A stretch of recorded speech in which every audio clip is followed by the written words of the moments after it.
Hi guys, welcome back to our YouTube channel. In this quick video I'll show you how to get the old DLS account back.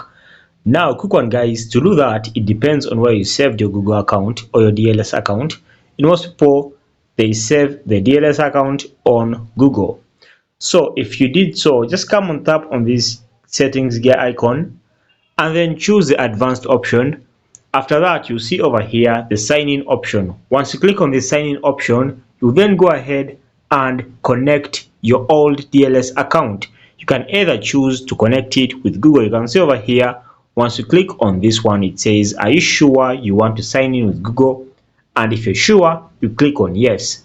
And then once you click on yes, you then be able to get your old DLS account back.